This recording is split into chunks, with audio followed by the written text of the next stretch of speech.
now. There we go. And thank you so much for all of us joining. And I'm very gratified that enough of you chose to spend time with us as we give an update. And so the schedule is we'll have 4 sessions. Paul's going to talk about an update on the department for 15 minutes plus or minus. And then Laura Clark has 3 topics that she'll be presenting, each of about 15 minutes. And she'll get into that in a minute. Let's open the floor to Paul. Okay, I was going to thank everyone for being here. I'll share my screen. I've got some slides here. And so I was just basically want to give an update on the department and just give some highlights over the last year or so. So can you guys see the screen okay? Yes. Okay. Let's see. Okay, so I thought I would just start by just a quick summary of where we're at in terms of the overall numbers from the department. Right now, we're sitting at 41 tenure track faculty in the department, which is on the, it's about normal, I guess, for a sort of a large Research 1 university. We also have about 8 research faculty, about 7 teaching faculty. The 8 research are generally paid for through grant funds, and those aren't paid. Those don't come out of departmental funds, so that number fluctuates quite a bit. But the 7 teaching faculty has been fairly constant for a while. We have about 13 postdocs, 3 research scholars, which are basically the category a lot of the older postdocs fall into because there's a 5-year rule. Our undergraduate and graduate programs have remained constant.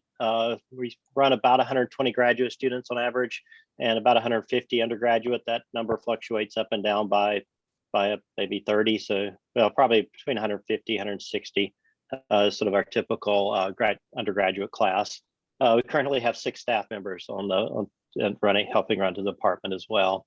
And on the research side, there's about 50 active grants in place right now, about $6.5 million per year that flows through on the grant side. That number's dropped a little bit over the last year just from COVID, but I fully expect that to recover over the next year or so. We've published a large number of papers. My rough count was about 180 peer-reviewed articles this past year. That should have been 2020. Apologize there. And again, Harold Ade was one of the highly cited researchers at NC State. So one of the publications that assemble all of the scholarly data or scholarly articles, they pull up the highly cited faculty, and NC State had 4, and one of which was in physics. As you guys know, we do a lot of teaching. Primarily, this is not to our majors. This is to engineering students and also life sciences students who are taking both the calculus and the algebra-based physics classes. And we teach almost 30,000 student credit hours per year. And so sort of the number the quote I like to say is about 1 out of every 10 students at NC State is in a physics class at any given time. So we do a lot of service teaching in terms of the service to the university. We have had 3 retirements over the last year or so. Bob Beekner, he's been in phased retirement. This was his last year of phased retirement, so he's fully retired now. Steve Reynolds retired right at the beginning of the pandemic, and Jackie Krim retired at the beginning of the pandemic. So both of those retired, I guess, right at 1 year ago today. Steve is still around as a research faculty. Actually, both are still around in the research capacity. They both still have active grants and have transitioned over to not only a professor emeritus, but also a research role. So we have made 3 hires over the last little over a year. Sebastian Koenig, he started on January 1st. He's a theoretical nuclear physicist. He does work on a few nucleon systems, and he's right now has a joint appointment with the Facility for Rare Isotope Beams. That's one of the newest DOE facility that's being operated at Michigan State University. Sharonda LeBlanc, she is a biophysicist. She started on August of this past year, and she now has her lab set up and running and sort of operating full speed. Full speed now. And then we just made a hire of a teaching faculty, Danny Duchette, and this is in sort of a preemptive hire. Robert Egler, who runs our teaching labs, he has let us know that he's planning to retire at the end of this coming year. And we've brought basically leveraged one of the faculty lines to bring Danny in about a year early. And he's going to be focusing this next year on sort of revamping all of our undergraduate teaching labs. So primarily the engineering labs, trying to bring those up to sort of current standards, current sort of pedagogy. So he is out of the physics education group at Pitt, and he has an expertise in sort of applying a sort of physics education pedagogy to teaching labs. And so we're excited to have him joining us in the fall. We do have 2 more hires that are in the works, and I can't really comment on names here, but we are currently negotiating with a senior hire in physics education research. This would normally be a replacement for Bob Biegner. So this is a partner. There's a partner accommodation associated with that, and so that's caused those negotiations to drag out a little bit. But we are excited and sort of hopeful that that would materialize. And then as part of the Chancellor's Faculty Excellence Program, these are the cluster hire programs. There is a hire in carbon electronics cluster. This is I guess a mid-level, early mid-level. So they're just before tenure at another institution. They'll be coming, or at least we've got an offer going out to them, and they would have a joint appointment in ECE and physics. So it'd be a sort of a 60-40 split between ECE and physics, but this would represent another, both of these would represent a half of person growth if both came. So the top one, where the provost office is providing half the salary, we're providing half, so it'd be a growth of a half of FTE. And then the bottom would be basically a growth of a half of FTE on the department. So hopefully both of those we'll be able to get those through over the next few months. We've got the several awards. I just thought I'd highlight a few. We have the Board of Governors Awards. Laura, with a lot of the undergraduate teaching efforts that you'll hear about later today, she was the college nominee. They went up to for the university Board of Governors Award. Karen Daniels was just recently named a distinguished professor. This was as of about 2 or 3 days ago. And then Katie Mack, who she was awarded one of the Goodnight Early Career Innovator Awards. And this is a new program at the university, which sort of aimed at sort of recognizing young faculty. It's about $23K a year for 5 years that she'll get to help support her research program. On the undergraduate side, I just wanted to highlight the strength of the continuing strength of our undergraduate students. We had a lot of them competing for national scholarships. Anna Sophia got a Churchill scholarship this year. This was the, I guess, 3rd Churchill that's come out of NC State. Jack Featherstone got a Goldweather. Anna also got an NSF graduate fellowship along with Shram. And then Noah Wolf was named an astronaut scholar. We also have a number of internal awards, which I know some of you guys have donated to in the past, but also just wanted to include those. So we have, every year we award 3 awards to our undergraduates at graduation. We award the Doggett Award for Scholarly Achievement, the McCormick Award for Research, and the Patty Award for Leadership. And so you can see the award winners there. We also had an award winner at the college level, and then we also award 2 the Philbrook Awards for the teaching and research assistants for the graduate students. So, but I did want to point out, our undergraduates are very competitive nationally for these high honors. Just to highlight a couple of the alumni.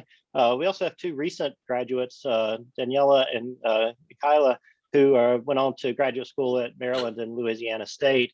Both of them also got NSF graduate fellowships. Christina Cook, hopefully you've seen this. She's now on the Artemis team, which is the candidate for the next moon mission. And then with Anderson Sundra won the APS Excellent in Physics Education Award for 2021. He came out of Jerry Lukowski's group here several years ago. So just we try to keep track of how alumni are doing. Laura will talk some more about that as we sort of later in the day. We do have a very diverse department. I mean, it's very difficult to get statistics across the country. I do know we're sort of in the top quartile in terms of diversity for the department. I would venture to guess we're probably closer to the top 10%.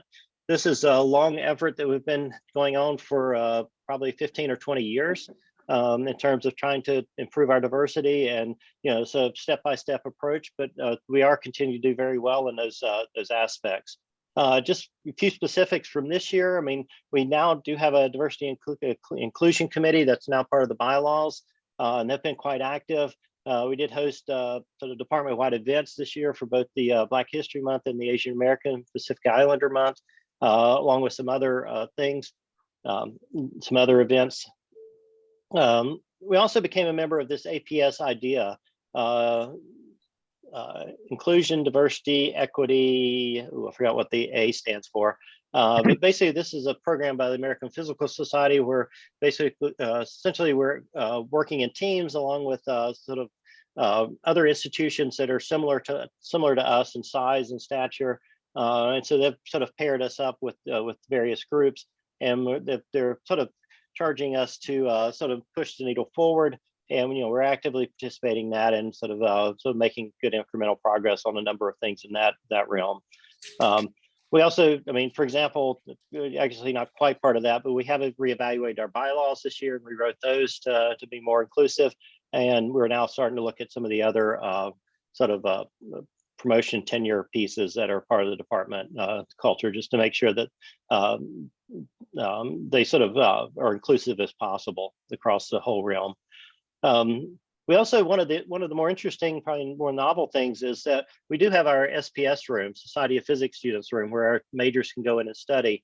We've had some climate issues there in the past, and we've actually implemented a requirement where the students take a diversity training before they actually have access to this room. So that's helped, although we don't have a lot of data here because we didn't shut it down again because of the COVID. So we'll see in the fall, sort of, hopefully we'll see some positive outcomes from that. This past year, as you know, that COVID has shifted everything online, and so the all of our classes at some point were taught virtually, including the lab classes. So a number of the hands-on things shifted to computational projects, things like that. But we have had to make a number of innovations during this time. And so in addition to the sort of huge workload the faculty took on in shifting the classes online, they also took on additional work in trying to make them as best as possible. And so, a lot of these things that the curriculum developments have made will be shifting into will continue to be used in our distance learning classes. And so, we got a small grant from Delta.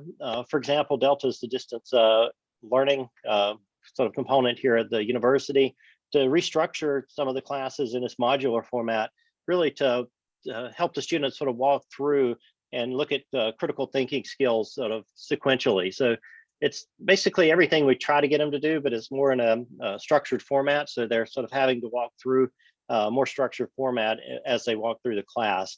And we've got that implemented now completely in the Physics 131, which is the non-math based physics course.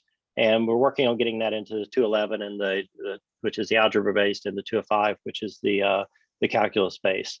We also have a partnership with Kate Saul, who's a faculty member in mechanical and aerospace engineering, to look at these adaptive learning modules, mainly for use in the engineering physics classes. And these modules give you a question and you work through and answer that question. If you get it right, you move on to sort of a higher level question. If you get it wrong, it sort of moves you down into more of a tutorial type questions, and lets you navigate through using some of the artificial intelligence or sort of artificial learning modules to really get you through to the same end result, with just some students moving through a lot faster than others, depending on your background. These modules also are going to be used sort of in the next level engineering classes, the statics and dynamics classes, where the students, when they're needing additional help, they'll be able to refer back to these modules and sort of work through that in real time while they're up in the upper level engineering classes. We've also introduced a new graduate level quantum computing / quantum information class. So we have been quite active on the instructional side. Outreach, as you know, basically all the in-person outreach things were completely tabled over the last year. We did have a few things to highlight I thought were interesting. Katie Mack published her New York Times top-selling book. It's called The End of Everything, Astrophysically Speaking. So hopefully you all have your copy of that now. One of the nice things with Katie and her exposure is she helped hook Karen Daniels up with Randall Monroe of the New York Times. Randall is the one who writes the XKCD comics. And they did a nice thing in the New York Times on sand. And so here's a couple of graphic clips from there. I'm sure a lot of you recognize the artwork from the XKD artwork. But there was a nice write up there. And then we did do some things online, like we continued hosting some of our merit badge classes for the local Scouts BSA program. And so we did a virtual astronomy and nuclear science merit badges last year. So we were able to do a few things, but obviously not at the level that we've typically done in the past. We are gearing up for doing an in-person physics fest again this year. And do you remember the date, Brand? It's in sort of the fall, but he can look that up. So, I thought I would end. So I didn't highlight, we've got a number of great research programs going, but I was worried about running over my 15 minutes. So I don't have a huge amount of anything research highlighted, but we do have a large number of efforts going on. Still doing exciting research, still got publications coming out in high profile publications like Science and Nature, places like that. I thought I'd just list a few concerns and then a few of what I think our strengths are right now. Being state employees have not gotten a raise in I think 3 years, maybe 2 raises over 5 years at best. And so we're having a significant problem with both the faculty and staff on salary, equity, and diversion, and just maintaining the quality staff with the sort of low compensation rates that we currently are able to pay. And this is not so much the fact that we don't have the money as the state or the HR will not let us pay anything outside of whatever the pay bands are that the university sets. But it is difficult to maintain and keep talent when the commercial market is so hot right now. And so sort of pile that on, we're at minimal threshold, both I think for the teaching faculty side and the staff. And I think there's several people that are quite overworked, and the retention is going to continue to remain difficult given those circumstances. The other big constraint that I have right now is the space, and we're basically full in Riddick, and we're almost full in Partners over in Centennial campus, and so we really have no additional room to expand. And so that's one of the sort of my worries moving forward, and I'll continue to be pushing on that. We did a faculty retreat, I guess, at the end of the semester. We did it virtually this year. And these are things that I pulled from the faculty retreat. We did sort of had 3 topics: what's going well, what's not going well, and the sort of layout of a future hiring plan, or at least to get that discussion initiated. So in terms of what's going well, I think overall we have an extremely strong group of junior faculty. It's very, we're always trying to hire somebody better than we are. And I think we've done a very good job of that recently. So we've got an extremely strong group of our junior faculty moving up through the ranks. Our undergraduate program, I think, is continuing to be just as strong as always. We're continuing to pair, our top students are very competitive across the nation. You can see that from our scholarship recipients, and especially compared to our peer institutions. And I would argue that our top students are just as good as a lot of the top students at the Ivy League schools, and they compete very well nationally. Research-wise, basically all of our tenure track faculty remain research active, and we still have really strong research programs across the board here. We've got a lot of interdisciplinary projects that have come around across the university. We have active collaborations with several departments in engineering, also within our College of Sciences, the vet school, College of Ag and Life Sciences, textiles, even the health or humanities and social sciences. And there's probably some more that I've forgotten. But we do have a lot of interdisciplinary projects across the university. We also have a lot of collaborations within the Triangle. So we have, for example, the Triangle University's Nuclear Lab. It's a joint collaborative effort with NC State, Duke, and Chapel Hill. So there's many, so with all these, there's many opportunities for undergraduates to participate. We have probably 2/3 of our undergraduates end up participating in some kind of undergraduate research before they leave, whether it's with us or through like an NSF REU program in the summer. As I mentioned earlier, we're at least in the upper quartile in overall diversity, and then we continue to maintain a very collegial and welcoming environment. That's one of the things we really have been stressing, and I think that's critical to counter a lot of the salary and equity issues. Having a place that you really enjoy coming to work with, having colleagues that you really enjoy working with, really helps you sort of want to stay and not sort of go out and shop for positions elsewhere.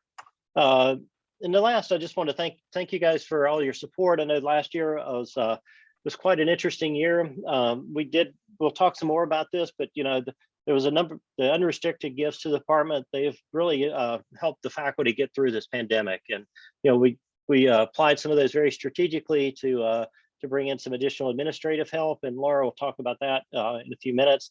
And it's also helped with a number of other expenses during this transition, just to, like, for example, in our 252 class, generally that's this is our junior level, I guess, late sophomore, early junior level electronics class for our majors. We typically would have them in lab working in groups with electronics. And so we sort of doubled the amount of equipment we have, so we could send a equipment package home with oscilloscopes and multimeters and everything with each of the students, so they could actually do all the hands-on activities at their local home or the dorm or wherever they were staying. And at the end of the semester, ship them back. And so, things like that, where we had a little bit of extra funds where we could just double the amount of equipment available, so that we could shift it online and they could still have the sort of hands-on experience. I think that made a huge difference. And so, we do have just for reference, there's a link up in the upper right of our page. Everything that's going to the Department Enhancement Fund is going to continue for a while to support just the faculty and the bringing up the sort of, Laura will talk more about it, but bringing up the marginalized faculty to give them extra support during this transition as we pull out and try to start getting back to normal. So I think that's all I have. Thanks, Paul. Physics Fest is November 13th. Put that in the chat. Okay. Questions or comments? It would work best if you click on reactions and did raise hand so I can see. Mm-hmm. We got a few minutes and then we'll go on to Dr. Clark. Jared. Hey, Jared. Yeah. Hey, Scott Pfeiffer. Just a quick question, Paul. You mentioned the concerns regarding retention and pay equity and so forth. In your view, is this an issue that competing with similar academic institutions, or is it mainly against competing with industry? I mean, I think on the faculty side, it's competing against other academic institutions. We've had our hands tied in terms of what we can do in terms of raises. Faculty have not gotten raises in at least 2 years. The state has not allowed us to give raises. And a lot of you, if you're in North Carolina, you're hearing about the budget. We've got a $10 billion surplus right now, and they've started out with a 5% raise. They're now at a 1.5% raise. It'll probably, this is still back and forth between the Senate and the House and the governor for next year, but that's still over a 3 year, 1.5% or even a 5% raise over 3 years is still a very small amount. For the staff, I think it's the commercial market. They can make significantly more money just by going over to places like the new Amazon or Google, or Apple's getting ready to move into the area. So there's a lot of high tech companies. The staff have a lot of financial skills, things like that translate very well into the commercial market. So for the faculty part, do you see the department to be really at a disadvantage against other tier 1 research departments? The only way I can give salary increases are with retention packages. all the faculty are reviewing proposals from all the other institutions around the country, and the salary information is in those proposals because generally the faculty are asking for summer salaries. So the faculty know what other faculty at other institutions are making, so they know sort of what the current market rates are.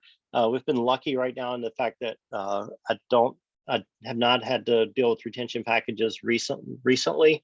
But I'm seeing the increase across in the college and also across the country. So it's just, I fear it's a matter of when and not if. Thanks. Other questions, comments? Going once? And I'll be around the whole time. You can, after Right. the other.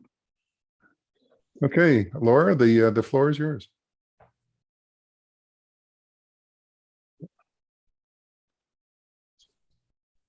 Oh,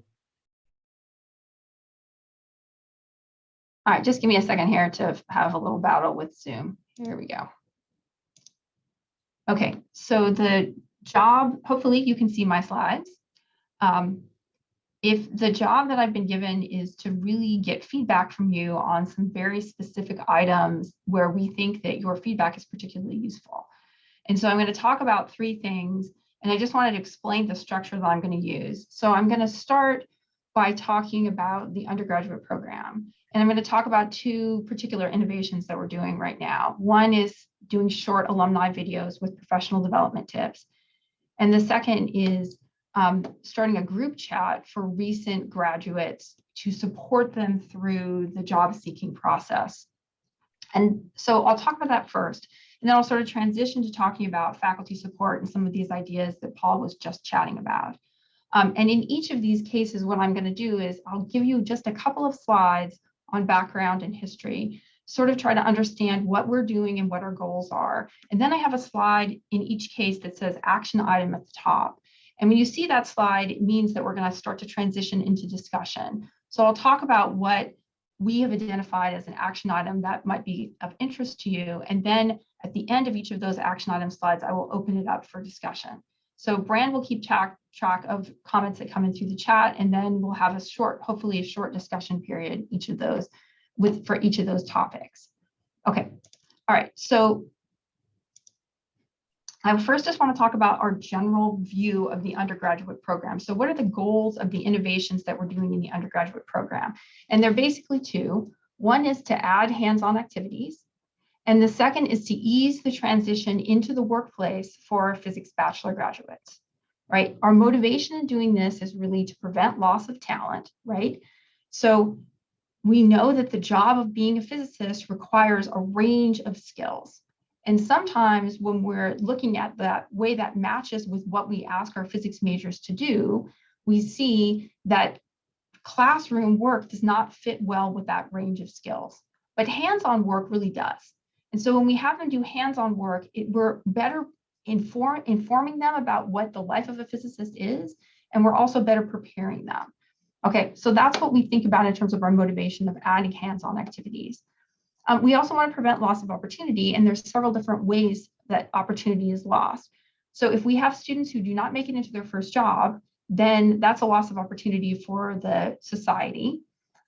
We also lose the opportunity to have those students become alumni like you are, and to reflect back on what was useful and what was not useful. And then we also lose the opportunity sometimes to connect one generation of graduates to the next so that we can sort of build upon a community. Okay, so I'm going to bring you through the undergraduate program. So what I've done is laid out, these are the physics courses only that you take in your freshman year, sophomore year, junior year, and senior year. So this is sort of a way to schematically look at what the major is. And the black text here is the historical major. And then I'm going to add in a number of things that are new. I'm not going to talk about all of them today, but just to give you a big picture as to what we're doing. Okay, so the first thing that we'll do is, let me just walk you through these classes. So this is Intro Mechanics, Intro E&M, and Modern. These are traditional courses that have labs. They're 4 credits.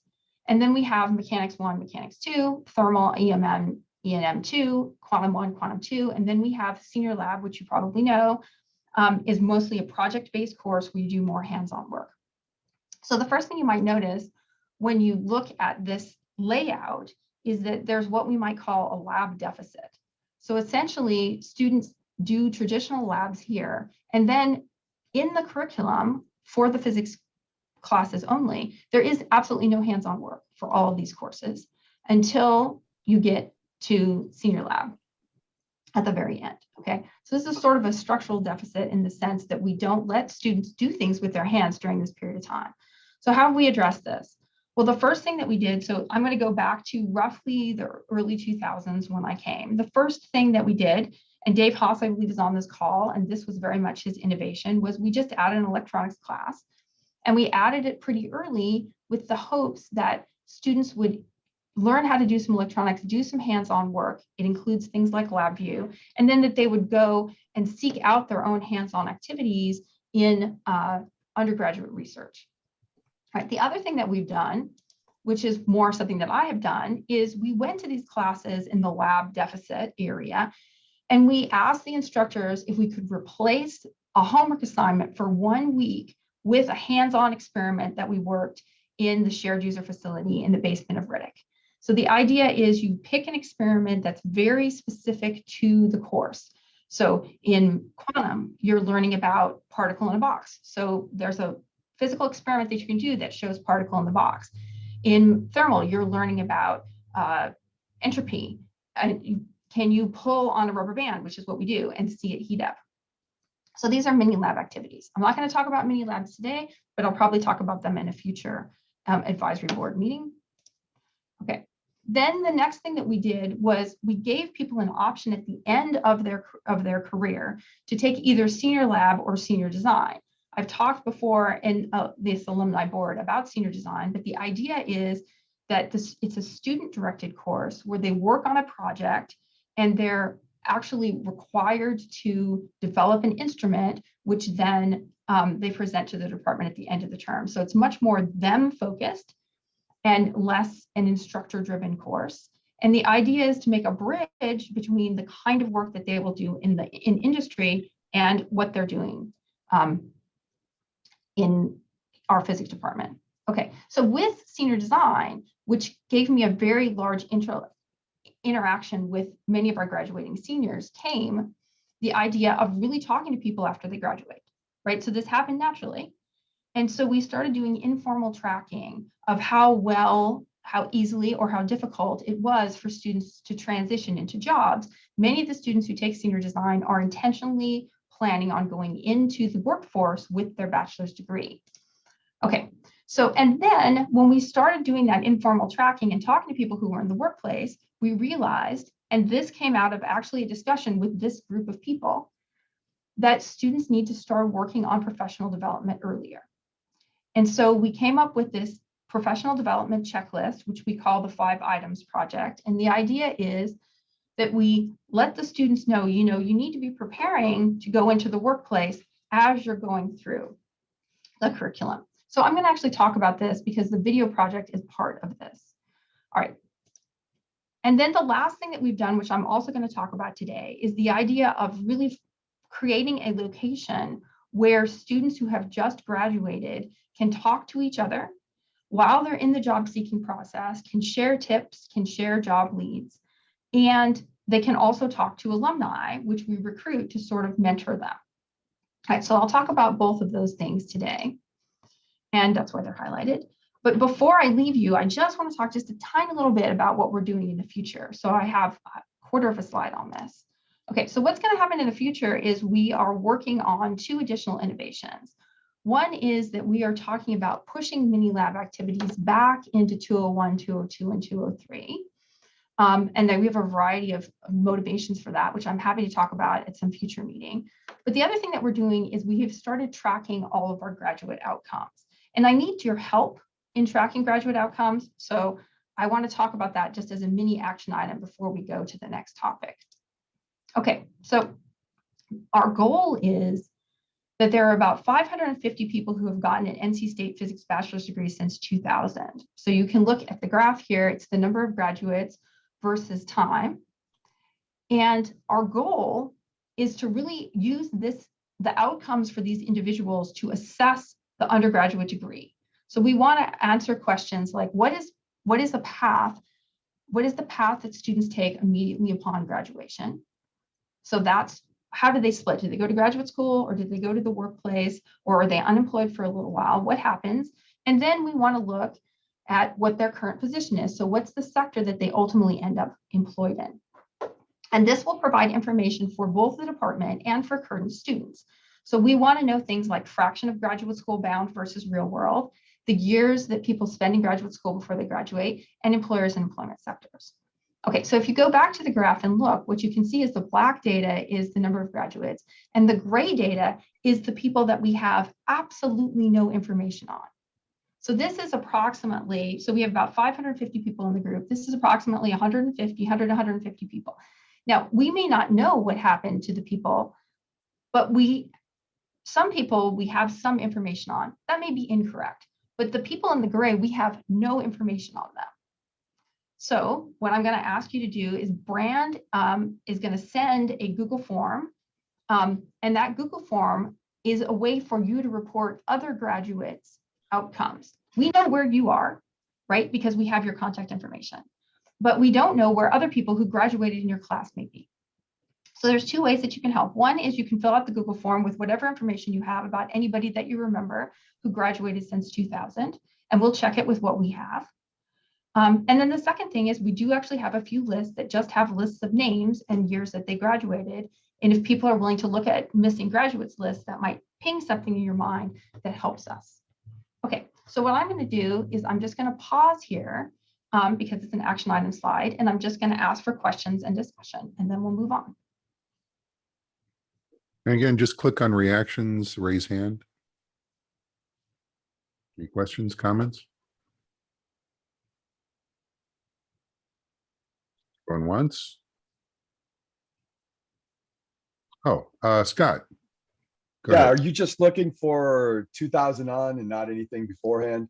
Yeah, so we have a system here that tracks students. And so the way we got this data is we pulled everything out from when the system was essentially initiated, and that's 2000. And so that gives us a full group. Yeah, it gives us a full data set. So yes. Okay, great. Thank you. Aaron. Have you found any correlation or anything that you could explain some of the gaps, whether bigger or smaller? Like there's a massive gap in what looks to be my year, 2013. Anything that you guys have thought of why that may be? No, well, so things that we've learned from the preliminary assessment of the data is that we almost always find someone who goes to graduate school. So a lot of the informal data that we have, the heuristics that are in people's minds, are they forget about the students that don't report anything. So people who go to graduate school almost always report, and people who go to the workplace, sometimes we can find them, and most of the time we cannot. So a lot of the people in the gray are almost certainly went directly to the workplace. It is usually roughly a third of the people that we can't find all the way back. And I'm not exactly sure why it's that. I do know that in recent years, whether or not it's that we're forcing students to have LinkedIn pages because a LinkedIn page means we can find you, or whether there's a transition in the thinking where people are more likely, since we started having senior design and talking more about going directly into the workplace, where people are more likely to report. And these are exactly the kinds of things that I want. So I don't know the answer to that yet. Okay. And one other thought, and I know this can get a little bit weird between interdepartmental sharing, but have you thought about utilizing the any of the resources at the college level, you know, especially with things like the donations and things like that to utilize that? Do you have access to those things? Yes. So we periodically get a dump from their information. Okay. And we merge it with them. In fact, for the purposes of this call, that's where I got most of the names of several of you with information, and we've actually been able to correct some of that information. Yeah, so we have gotten, so according to them, we have everything that the Alumni Association has, and we have everything that the Advancement Office has.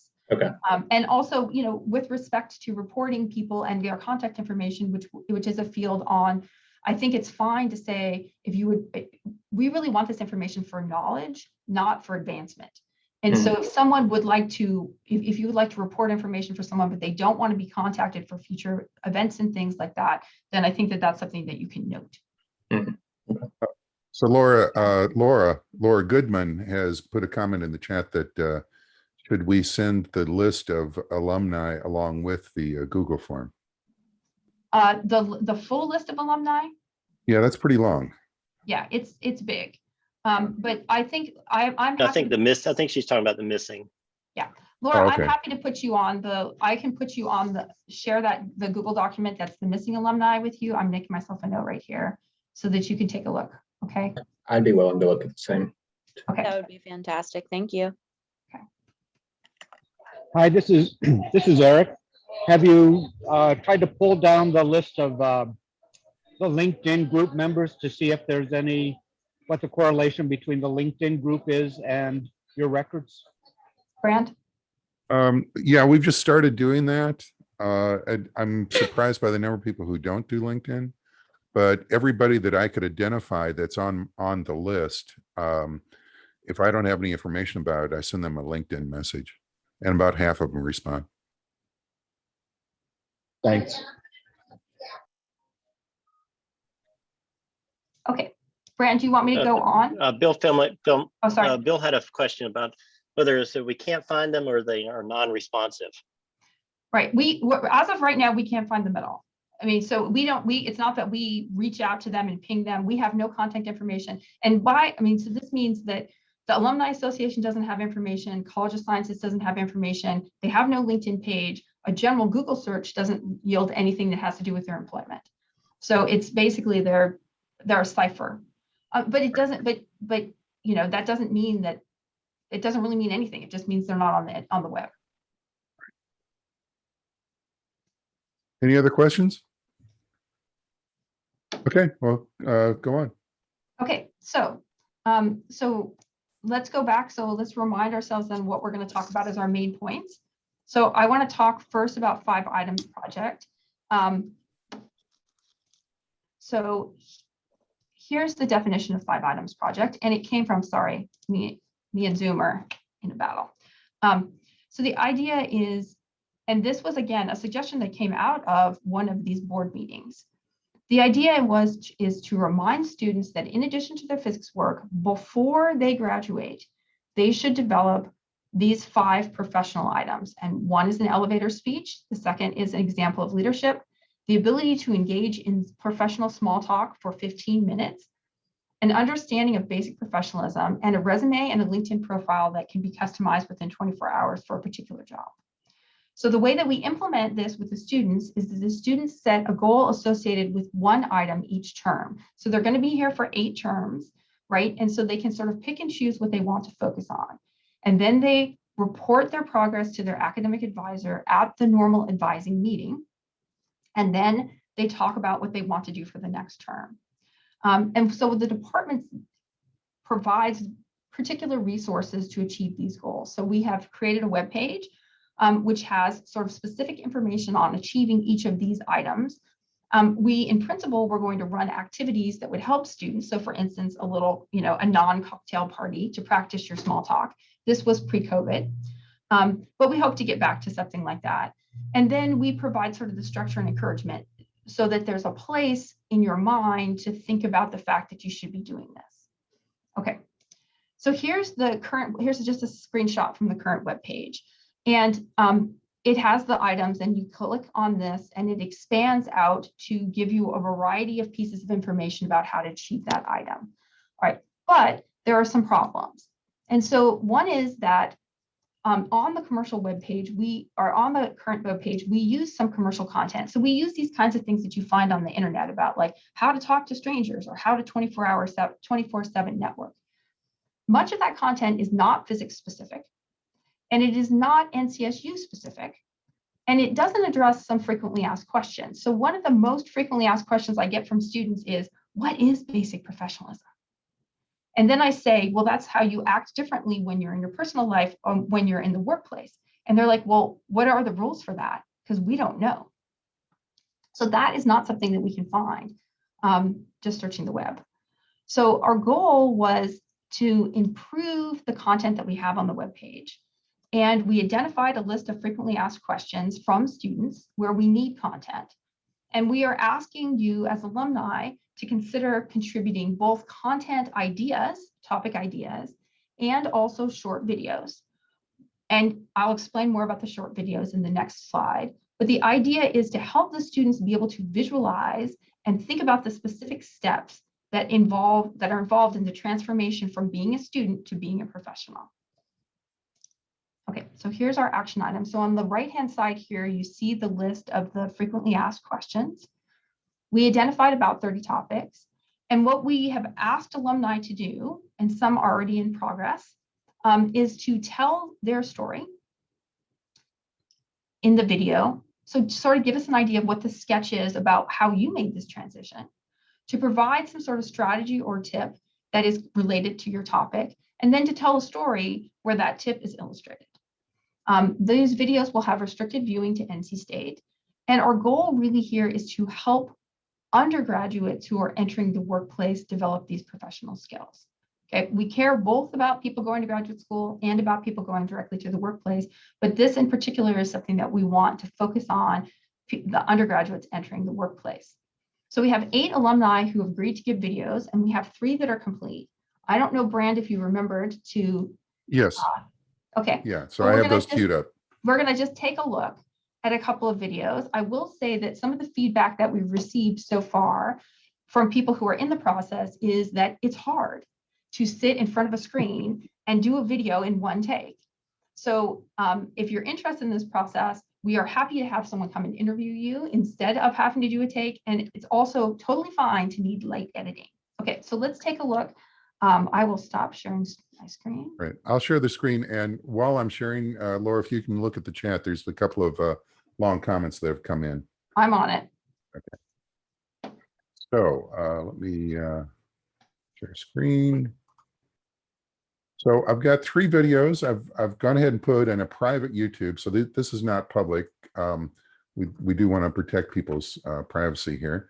And this from Austin Long. Is Austin on this? Yes, she's here. Yeah, I believe Austin. Yes. Okay, so what I'm going to do is we've got one from Austin Long, one from Laura Gray, and one from myself. And Laura Clark had asked me to do just little 30-second segments of each of those. So I've clued this up, and I've used the transcript feature of YouTube, which is really handy.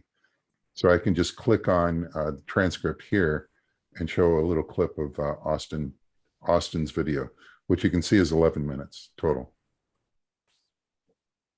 Sound's not coming through.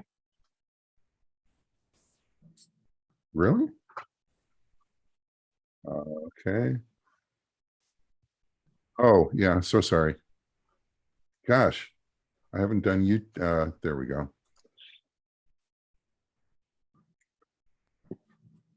I haven't taught a class in a couple of weeks and I forgot. Isn't that amazing? Okay, let's see. Let's try that classroom again. experience I had, or what I was most nervous about. And they reassured me that none of my answers were going to be used against me, just for them to know if I were the candidate that they hired, how they could best help me prepare for that role, because I hadn't been in a classroom before. And so being really vulnerable with that answer will help both you and the employer figure out how you can fit into that role. The other really important piece of advice for this is when you're talking about your weaknesses, it's good to be vulnerable. And it's also really good to talk about how you're trying to grow into that. So this one also makes me think of an answer that I give a lot of the times in interviews, which is that I struggle with trusting myself and making decisions in the workplace without feeling like I need to get them okayed by somebody. And that was Austin's, and there's a lot of other things, but let's go on. Let's do Austin, Laura. what was that? Can you just tell us briefly, Austin, what was your topic? Oh, so what my video was about was basically answering that question of what are your strengths or weaknesses in an interview, and kind of preparing for that before going in, and then finding ways to answer that help them see who you are and not just giving a flat answer. Let's see. So while Brand's getting ready, Laura, this is your video. What is your topic? So my topic was about writing your resume and describing what you've done in a way that matters. Your jobs, because the emphasis is different on what skill sets they're looking for. It's important for you to do your homework and find out what the field and what the job that you're applying for wants, right? So read the job ad really carefully, read about the company. Ideally talk to recruiters or faculty members familiar in that field, or even friends who have done internships in that field, things like that. Search for resumes and LinkedIn profiles online. So even if you're, on the more shy side, there's still ways for you to do lots of research into that company or field in order to tailor your resume to the jobs that you're applying for. And my third piece of advice is this, is you have more experience in leadership skills than you think you do. It's very important to describe the job duties or activity responsibilities you had, and not to assume that the reader knows what you've done, which I already said, I guess. There's all sorts of activities that seem small that fit into broader classes of things that people are looking for. Like as an intern, did you compile and collate undigitized data into a database? That's data stewardship. Sure, you didn't own the database, you didn't supervise the whole thing, but nobody expects that of an intern, right? You contributed to that. Okay, and then the third one is me. Hi there. Let's What's your topic, Brand? How to look like an NPR spokesperson. Yeah. Right. The topic was just overall professionalism, I believe. Basic professionalism, I believe. Yes. Okay, here we go. So I think the most important thing to remember when you're interacting with someone, say you're applying for a job, is a lot of people say put your best foot forward. I would say it's much more important that you have empathy for the other side. Instead of saying that you've done these great things and you've done this, that, and the other thing, you need to put yourself in the recruiter's position. What do they want? They typically want success for their organization. And the question is, how can you contribute to that success? And that sort of empathy, putting yourself in other people's shoes, will be successful, whether it's a recruiter, whether it's a manager, whether it's an employee, or whether it's someone that wants to invest in your company. Okay. So that was 3 snippets, questions, comments? Oh, and there's several questions that have showed up in chat while I've been doing this. Sorry, I wasn't paying attention. Let me address a couple of questions that came in chat. And Brand, when you have a chance, do you want to stop sharing? Yeah, there we go. So I think so. So Bill, I believe, mentioned this idea that we don't necessarily have a lot of physics students that are participating in some of these alumni events, particularly at the college. And I think one thing that we have to remember, it's interesting because in these meetings, I feel like I always end up being the one who brings the bad news. But one of the things we have to remember is that sometimes people who choose physics as a career are a little iconoclastic. They're a little independent. They're a little rebellious. And they are not necessarily particularly open to a top-down view where they're being told what they should do. And so oftentimes, so one of the reasons why we thought the videos from alumni would be very successful or more successful is that it's more like a peer-to-peer discussion.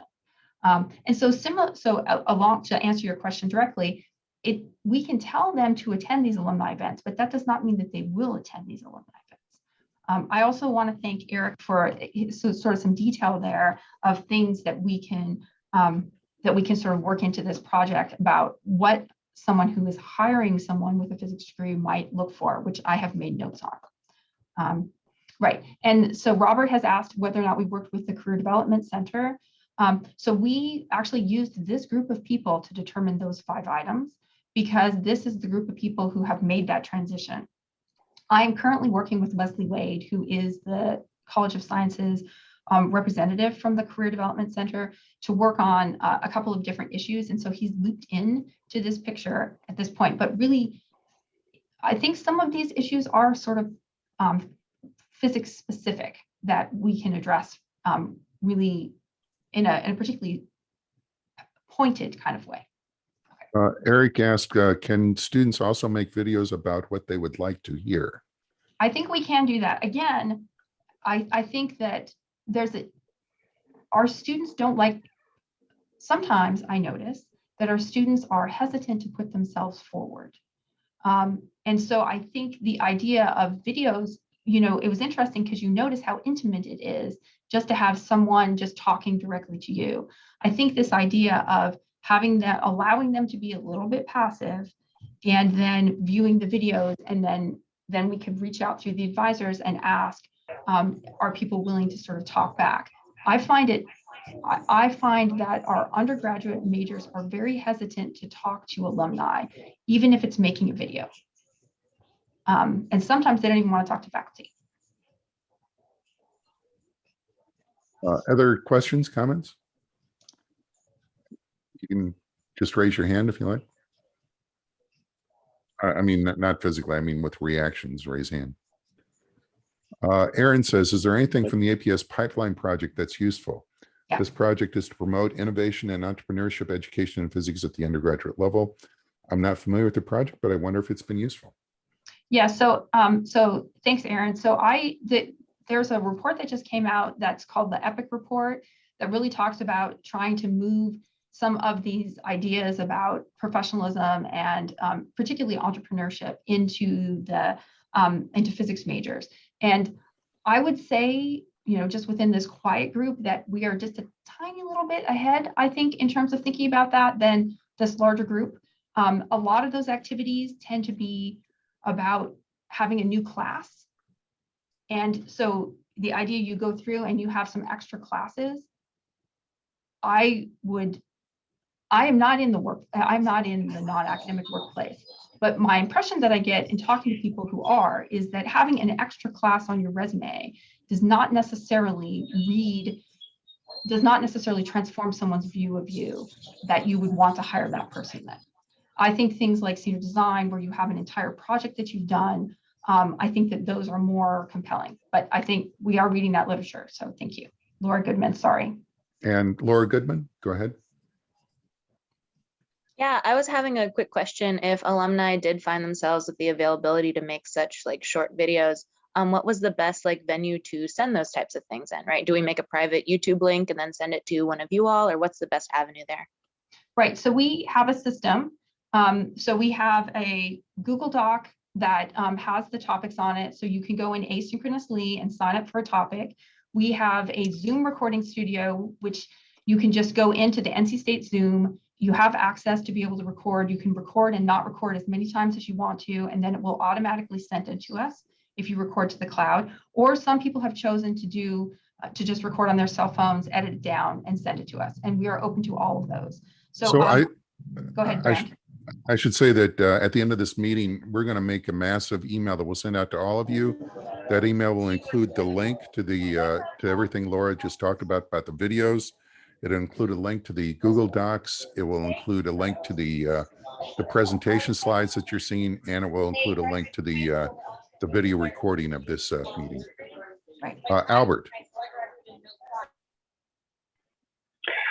So I'm wondering, you're talking about how a lot of the content that we found is not NC State specific, obviously not physics specific.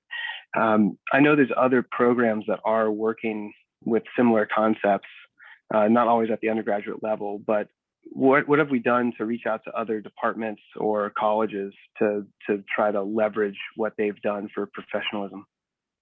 Right. So I think there's been I have not done this, but I think that other faculty have looked at connections with engineering, connections with other people who have, I guess what I would say more of a nuts and bolts kind of professionalism approach. I think with respect to the videos, the idea was to, when you talk to students and you say, for instance, there's a lovely thing that comes from the APS that talks about exactly what the steps are that you need to do to transition. It's called the Physics Toolkit. To transition from being a graduate with a bachelor's degree to the real world. And I have sent, 100 kids to that, and I think one of them has read it. And so the idea of sort of trying to meet them where they are they will listen to a video from you because you used to sit in the same classes that they sit in. They may not listen to a video from someone in electrical engineering or for someone who's from the Career Center because that's the way they think about the world. Other questions before we go on? I got one, I think, from Adrian. Go, Adrian. Oh, right in the chat. Yes. Mhm. Right. Are there any alumni activities led by the SPS group? Yeah. So there are some. So actually, you know, what's been interesting this year during the pandemic is that we have a new women in physics group, and they have run a career series. I believe that Emily Brown might be on this call, and I think she spoke at that career series. But they had a Friday afternoon Zoom meeting where a professional in the workplace came in and talked about career issues. And I think that that was relatively successful in terms of just giving us another way to talk about things. Emily, if you are here, are you willing to talk about that? I got an email from Emily. She had to give her regrets. Sorry. Okay. All right. So, but I do think that our SPS group has not been focused so much on career activities lately. And to a certain extent, it's a student-led group. So we have to let them do what they want to do. Excellent question. Other comments? Okay. Floor is yours, Laura. Okay. So let me go back to sharing.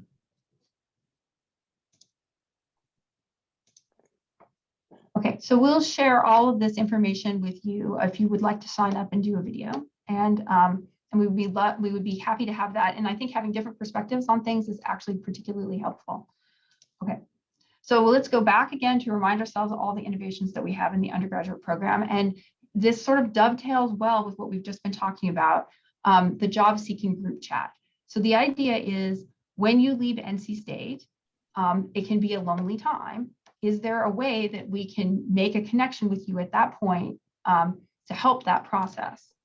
Okay, so what we know informally, and we're working on getting harder data here, but what people report to us is that when you graduate and you're looking for a job with a bachelor's degree over the last 5 years from NC State, the people who find jobs tell me that what happens is they apply to 100 to 200 jobs, they receive 1 to 2 callbacks, they get 1 offer and they take it, that this process takes 3 to 9 months, and that many students only start this process after they have graduated. Is this optimal? No, but it is what is happening. We also know that at least 50% of our bachelor's graduates go directly into the workplace. I think it's closer to 60 to 65% based upon the preliminary data that we have, but we'll have hard data on that soon. And it is relatively well documented that obtaining a job with a physics bachelor's degree is more challenging than a similar engineering degree. And that really comes from national tracking. So NC State data and national data from the American Physical Society and from AIP hint at a fraction of permanently underemployed physics bachelors. So these are people who are in part-time or temporary jobs in jobs that don't require a degree. They're sort of stuck. They didn't quite make the transition over. And it's interesting that physics does not have a particularly strong culture of networking, particularly compared to something like engineering, where we have one generation sort of reaching down from their current positions and helping the next. So as particularly with the pandemic, we decided to experiment with this idea of having a group chat for recent graduate job seekers. So the idea is just to connect the job seekers with each other to reduce isolation. They're each out in their own hometowns, putting in resumes, looking for a job, to have a place where they could communicate with each other, and to connect them with alumni who had made it through the process. We identified 5 alumni who had gotten jobs in a variety of different sectors, and we had them join the group chat so that they could be encouraging. We wanted to enable group seekers to ask questions about cover letters and interviewing, things that you would think they would have figured out when they were juniors. But again, the reality is that many people don't start doing that until they graduate. To provide a hub for job leads to the extent that there are job leads, and to provide a place where students could actually share a positive thing, like they're getting a job or even just getting an interview. So if you don't know, if you're not familiar with group chats, this is what it looks like. So for instance, here under leads, I had posted something from Southern Teachers Agency, which is a group that recruits people who have STEM degrees to work in private schools. And here's Michael, who was on this call. And I had just sort of said, like, this is an organization, I haven't worked with them. And then Michael came in as an alumni in the group chat and said, hey, that's how I got my job. So if you have any questions about it, working with them, please, talk to me. I recommend working with them. It's been good experience. And then they followed up with me saying that there was a specific job right here in Raleigh. So I posted it. So this is kind of what it looks like. It's literally like a listserv. Okay. So what has happened? So the chat exists. It's on Discord. It's run by the students. So Julia Freeman is a person who graduated in spring of 2021. She runs it. Currently, we have 10 job seekers. 2 of these are pre-graduation. So they'll graduate sometime in 2021. 6 graduated in spring of 2021. And we have 2 older alumni who graduated in 2010 or 2019 who are still looking for a permanent job. I will point out that almost everybody on the listserv is working a temporary job, right? The kids who just graduated, the people who graduated in 2019, they're all working. They're just not working in the job that they want. So 2 of our job seekers have actually found jobs since we started the chat. There are 5 mentoring alumni, I think most of whom are on this call. 2 have engineering/science jobs. We have 2 that are in education, 1 middle school teaching, 1 environmental education. We have 1 person who's a project manager. And then we also have some backup alumni that have been sort of passing us tips about things, particularly in the programming data analysis sector. So one unexpected outcome was that some of the alumni mentors were also looking, because that's what happens when your first 5 years of your career. And so they felt that it was useful to mentor and to think about these kinds of things. They enjoyed the perspective and networking. All right, so where's my action item slide? All right, so the action item. So there's a couple of ways that you can help with this if you're interested. We do have 8 people who are looking for work right now. And if I ask them what they're looking for, they all say that they're open to absolutely anything, but not really absolutely everything, because they'll know the job that they want when they see it. Their specific interests are science communication. We have a couple of people, environmental monitoring, data analysis, those kinds of things, and then computer programming, with no experience, data management, data harvesting, those kinds of things. So if you happen to have job leads that do not require any experience, and that would be appropriate for someone just coming out with a STEM degree with minimal sort of computing skills, or some computer experience, but not much, we're happy to have those. Short paragraphs with specific information on strategies. And then depending upon how this goes this year, we'll probably run this again next year. And so if you're interested in being a future mentor, please let Brand or I know. Okay, so the action item is to send an email to you or me with potential job leads and where they want to be mentors. Is that correct? Yes, and I think Austin, I think is still on the call. And Austin is one of the mentors, and she was going to talk really briefly about what it's like being on the chat, if she's still here. I think she had. Sorry, I've been muted. Yeah, so I've really enjoyed it. So when I started on the chat this past year, I've been working a 15-hour job, and so I have been looking. And so I started in kind of this phrase of, here's what I've experienced, here's what helped me find these 2 jobs I've had since graduating, but I'm also trying to learn more. And I recently was just hired, so that's super exciting. But coming from an alumni perspective, it's been really cool to meet a lot of students that are in the program now or have just graduated that I didn't know super well while I was in school. And then it's also been cool to hear where they're wanting to go, hear about all of the different aspects, because I thought that I was kind of in the minority leaving the physics department and trying to do education stuff. And I've learned that that's not really the case. I've learned a lot of people interested in doing similar things to me. And it's also kind of given me a perspective in like the stuff that I've learned since graduating. Like some of the questions that folks have asked, I've been like, oh, now I know the answer to that. I didn't know that when I graduated, but having done this process of sending out 1 million applications, I've kind of figured out at least a couple of tricks that are working. So that's also been really cool. But I've really enjoyed, especially getting to know a lot of the students, and also finding kind of a way to put that to use, that fact that I've put together so many resumes and applications and written so many different cover letters. It's been really cool to like have that practice have a purpose.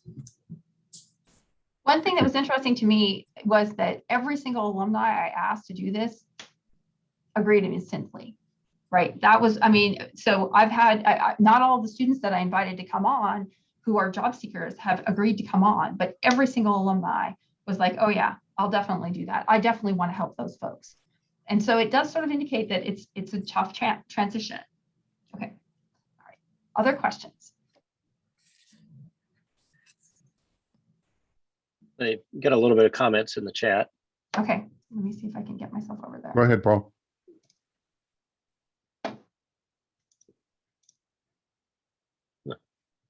Okay, oh, look at that. People are already giving us job leads. That's awesome. Okay, yes, okay, so, and I think, so Albert made this comment, I got my job offers from employers I met at the engineering career fair. And this is actually, I happen to know exactly how Adrienne Cage got her job. And I know lots of other people got their jobs like that. We do actually have a last chance career fair now that occurs 2 weeks after graduation. But it is difficult. Students, I mean, there's actually some structural things in place here. Students go back to their hometowns because they can't afford to live in Raleigh. Then they're not going to the next year's career fair. And they also do feel bad about themselves. I mean, I think that there's a component here that's emotional. If you haven't gotten a job in a year and you're coming back to go to that fall, or even 6 months, and you're going back to go to that fall career fair, sometimes you feel like you're a failure, even though you're actually not, and there's no reason to feel that way. That influences people's behavior. Okay, other comments. Engineering career fair, yes, it is actually a very, very useful career fair. You have to get people to go. So for instance, being able to say, a lot of alumni tell us that they got their jobs at the engineering career fair, you should really get it together to go, is a useful thing for us to be able to say. I see. Okay, and Laura Goodman has given us a job lead. Thank you, Laura Goodman. Other questions, comments? Aaron's also put a lead down. Just another lead. No, it's Wow. Okay. Okay, yes. That would be And great. Michael, go ahead.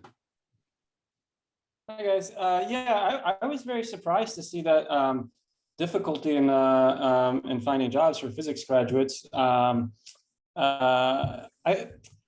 This may be a little bit off topic, but I was wondering, has there been any? It's been a long time since I graduated and went there, and you know the world has changed, and the importance of computing and data science, data analysis is grown drastically. I'm wondering if there's been any consideration to make some of those skills components of getting a physics degree, and that could help with sort of job prospects in a lot of industries, I would think. So there has been, and I don't have it on that list, but there has been actually a concentrated effort to teach students Python. So you start in 251, which is a course that is, again, sort of one of these small courses that prepare students where they learn Python, and then to use either Python, MATLAB, some of these other computing skills as they go through. I think that the issue is that there's a sophistication mismatch. So, it's interesting. You've mentioned this. I know that Albert, Adrienne, a lot of other alumni that I know, you just got out there, got a job, and it wasn't a problem, right? But there was something that was different about the way that you were thinking about your place in the world than for many of our students. And so getting them to make that transition is an important thing to do. And part of it, perhaps, is that you might have been thinking to go to a job from the beginning of your career. Many of our students still believe that they're going to go to graduate school until they don't get into graduate school. And then that is a pretty difficult emotional lift to make that transition and start looking for a job. All right, let me check the chat again here. Did you, Laura, did you mention the scientific programming class? Is that 251? That's 251, yes. Right, So that okay. scientific programming class is also intended. And so people do have experience with Python. They have experience in various places. I actually think that the skills that they have are decent. It's partly their ability to put it together in a package and push through some rejection to get out there into the world. Yes. This is, oh, I don't have my hand up, but this is Eric. Go ahead, Eric. I want to kind of mirror this, let's say it's an opportunity. We are clearly in a data-driven era, and physics, if it's anything, it's data analysis, whether it's experimental or theoretical, and so the concept of having hands-on work, do it in data science as well as in hands-on in a lab, and consistent with the other comment I posted, try to find ways to have the students really think. They don't have to do many projects, but try to think deeply about one project that they can speak about. That would be my recommendation. Yeah. And data science is so critical, and it's only growing. Yeah. And I think that they will, my understanding from other graduates who have gone out into the workplace and now work in what we might call traditional programming jobs, is that the way that they got their foot into that area was in the data science area. That there are certainly data science companies that are willing to just hire somebody who just has a STEM degree and knows some basic programming. And the question is, how do we identify where those places are? How do we get students to move forward so that they can move into that? I've written that down, Eric. Scott, you have your hand up.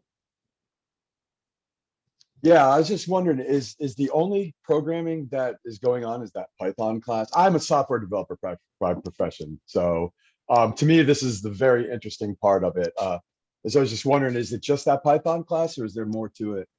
Right. So that's the only class that we require that. So there's one class.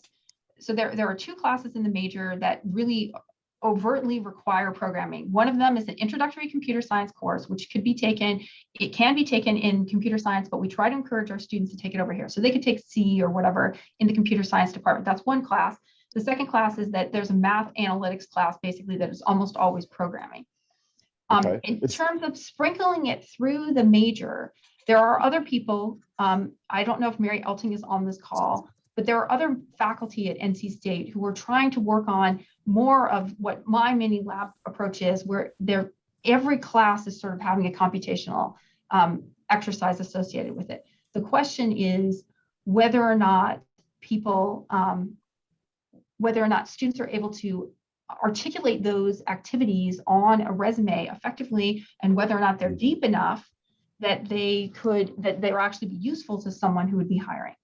Right. Okay, that makes sense. Because from my standpoint, from my career, like I said in the chat, my career from State happened almost exactly like you described, and the frustrations with it.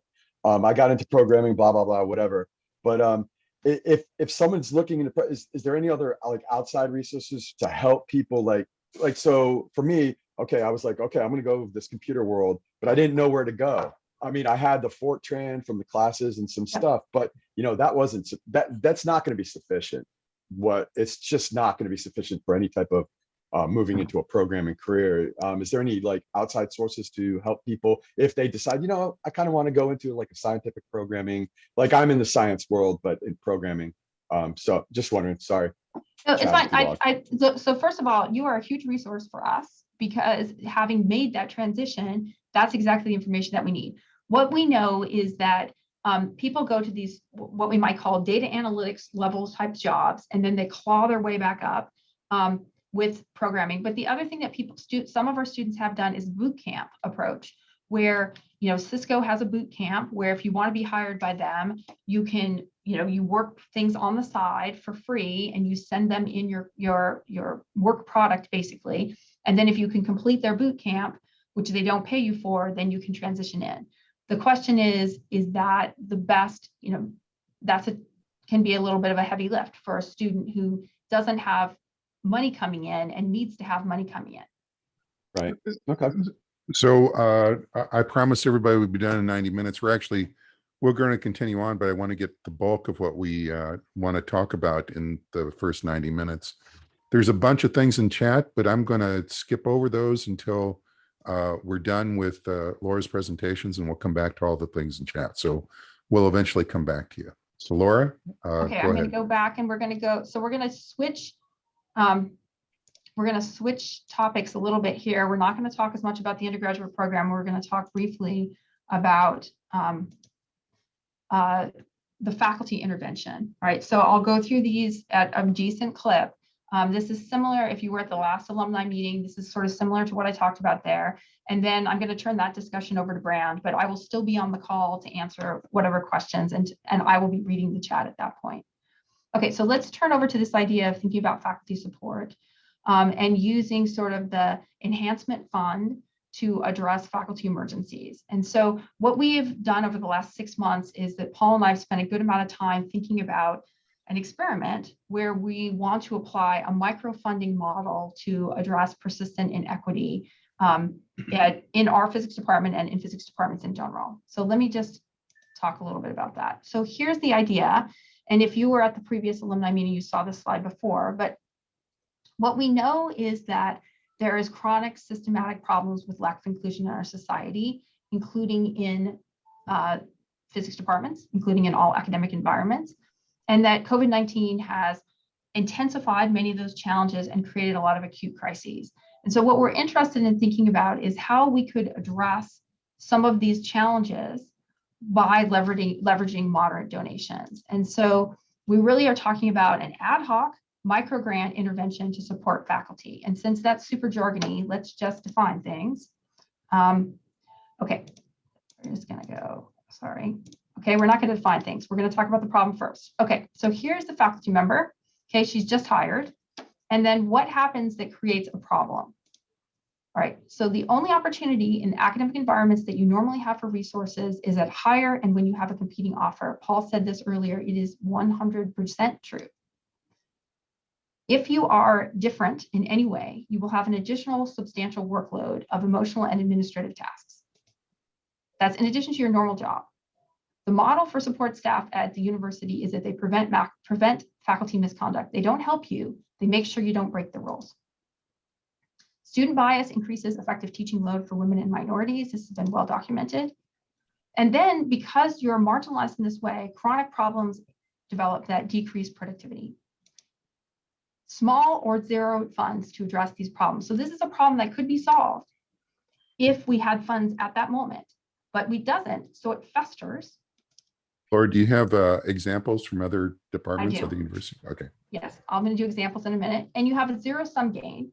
Helping one person takes funds from another.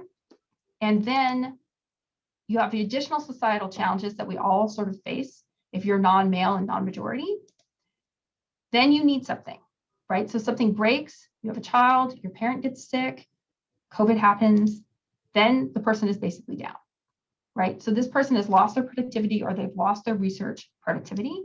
And what have we lost as a society? We've lost the hundreds of thousands of dollars that we spent educating this person. We've lost decades of knowledge and experience.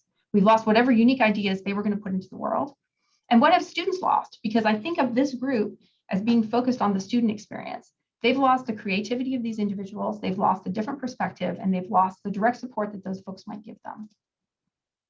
Okay, so we can't solve the problem I just described. We have to work as a society to fix that.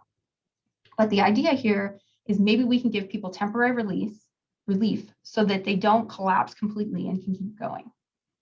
So a microgrant approach is a small grant that has minimal application materials. So microgrants are now used extensively in post-secondary education. So I've given you an example here. So Governor Cooper, one of his initiatives is this thing called a Finish Line Grant for community college students. And it's $1,000 for rent, utilities, car insurance, up to once a term for any student who's in community college program and over 50% of the way through the program. So the idea is that they looked at why people drop out of community college, and it's because they can't pay their car insurance, so they literally can't drive to their classes. It's because they have to go move home with their parents because they can't make rent. And so the idea is you give a small amount of information, they give you some money, you're able to finish your community college degree. Okay, NC State actually has a similar program, which they ramped up dramatically during the pandemic, called the Student Emergency Fund. Okay, why is it ad hoc? Why is it grassroots? We're not talking about permanently changing the institution so that we give everybody money. We're talking about a situation where we funnel money from one part of our community that has money to give to another part of our community that needs it right then. Okay, so if you've ever done a GoFundMe, you've done an ad hoc fundraiser. Okay, so this is this idea has not been previously explored as far as we can tell. So there are strong analogies between the two things that I just described, the way that faculty get marginalized and the things that they need, and the way that students get marginalized and the things that they need. There are differences. One difference is that faculty tend to have less frequent but larger needs, right? And so Paul and I wrote a grant where we established collaborators from NC State sociology, right? So one person who works on the labor market and one person who works on gender and class issues. We wrote an internal proposal to fund a sociology graduate student, and that graduate student would assess how this works, right? So there's no money there for actually doing things, it's just money to assess. And we argued in that proposal that this would be a gold standard intervention, right? That the physicists explain the cultural challenges and needs, and the sociologists place them in context, and they keep us from making obvious mistakes that we might make because we aren't social scientists ourselves. Okay, so I'm just going to give you one example, and I'm happy to give others, but let me just give you one example of the type of thing that happens. So, and these are all real. So a tenured faculty member has no climate control in her labs. This is not a person at NC State, but this is a real example. She cannot synthesize material for 4 to 6 months of the year. So this is a person at a very good institution. She has no HVAC, right? So her students have to actually stop working in the summer because they don't have appropriate HVAC. She has complained so much about this problem that she's now been identified as a problem case in her university. So her university is not going to give her a new HVAC system. No federal funding agency will pay for HVAC, right? And this is a problem for 5+ years. So these are the kinds of things that happen. You're marginalized, you don't have the resources that you need, you get stuck, you're creative, you get around it, and you really get stuck. And so the idea is, what can we do to address those kinds of things? So I'm going to click through these others, although I'm happy, they're all depressing, I'll tell you that. So unmet needs and needs that are difficult to meet. Our goal here is to avoid the straw that breaks the camel's back, to enable the camel to keep on moving. And these are the kinds of things that our own faculty identify: laboratory support, technical support, administrative support, resolution of facilities issues, teaching release, these kinds of things that jam people and then they lose their productivity. Okay, so here's my action item slide. I'm going to turn it over to Paul and Brand. And at this point, I think we're allowed to discuss anything, but I'm going to turn over the discussion to Brand, and I will stop sharing. Yeah, Brand, you have the floor. And so this has been very successful. Many of you have donated to this cause, and we've hired an administrative assistant to help with this. The experiment is ongoing, and we just need patience to both train the department that these resources are available and to gather data. As far as I know, this is the only place in the country that's performing this kind of experiment. And if it's successful, I think it'll be make a very, very big splash throughout the country. We have a whole bunch of comments in the chat. Before we go over the chats, anybody want to comment on this issue directly? Can I just add a little bit on that as sort of a, Yes. as someone who has used the help of a temporary administrative assistant that's been hired through this, and has also, sort of shared the idea our department has had with colleagues. I think it is, as Brand said, really unusual and unique, and a way to sort of really throw concrete resources at, an ongoing problem, as Laura had described. And I think, to further Laura's analogy about the sort of pinch point, I think, for community college students, the example was like often the pinch point is, some expense, right, that is going to break the camel's back. I think for us as faculty members, the pinch point is often really time. And so having a way to effectively get us more time and take some of the administrative burden that, in principle could really be done by somebody else, but often can't be, off of our plates has been a huge help to me. So I'm really, appreciative of any support folks can give to that effort. And I should have introduced myself. I'm Mary Elting. I'm both an alum and a faculty member, and this has been here about 4 years. Thank you. Eric?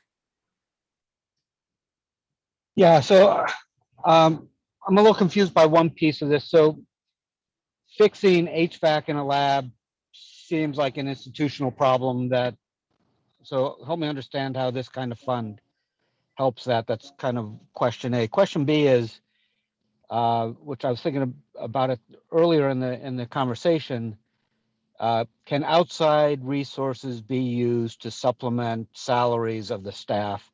Or if you do that, do you just run into state law issues on that? I'm So gonna if you could let, reconcile those kind of two questions. so I'm gonna let, I'll take the first one and then I'm gonna let Brand take the second one, or probably Paul. Paul, So I yeah. think the first issue is that what we know about marginalized faculty is that the way that the way their lives run has to do with the skill of the administrator that's above them. It's not probably very different than it is actually in the non-academic world. And so different administrators have different skills to get things. So a lot of the chronic issues that happen like this in the larger world outside of NC State have to do with facilities. We are actually particularly lucky because Paul is extraordinarily good at getting us facilities money, right? So time issues, facilities issues, those tend to be the easiest things to point to. Paul tends to resolve our facilities issues, so we end up with a lot of time issues that are not, that can't be fixed. So for instance, Paul can always get us, he's gotten my lab renovated twice, but can he get a person hired to help me? No. So I think there's different issues in different places, if that helps. I hope it does. And Paul, could you speak to running against state law? So the donor funds can be used to pay for people. The problem is we cannot pay them more than their salary. So the state law or the human HR system basically has these pay bands for people you're brought in and whatever pay band, you've got to keep them into that. You cannot give them additional money unless you give them additional responsibilities. Everything is, to give them another 1,000 or 2 of supplemental income is incredibly difficult, and you can only do it for about 4 to 6 months at best. And you've got to have some kind of excuse saying, okay, we're going to give them this additional duty during these 4 to 6 months, and we have to justify the amount that we're giving them. So it's generally not the dollar amount that we would need to up it. It's the getting it through the human resources. Now, Should we take this to the Supreme Court with like the NCAA or something? Are you gonna get me talking about baseball in a minute? But what I have been able to do is, when we have had turnover, I've actually had discussions with other department heads, and we've come in together with higher salaries for when we do new hires, trying to butt things that way. The only way I can fix salary issues for a person that's been here is through inequities. And so, if I can, if I've got somebody here doing accounting and I bring a second accounting in and I pay them a lot more, then I've got a problem that I have to fix then I can sort of argue to get the other accountant paid more. But that's generally the only way I can get any kind of increase is by creating inequities. And it's the same way for faculty. You bring the junior faculty in, you bring one or two in at a higher level, then you can look at the ones that have come in before them and say, wow, we've got an equity problem here. I've got to have money to fix that. And so. Thanks, Paul. A couple of things. Bill Fleming has an interesting comment. Is there a list of mini grant wishes within the physics department more than administrative help? And Laura, before you answer, I just want to mention that we're going a bit long and we only promised 90 minutes. So if you need to drop off, just go ahead and drop off. The video of this will be available. We'll send you that in a link. We'll probably go to about 2:30. But again, if this is going too long for you, just feel free to drop off and you can watch the video.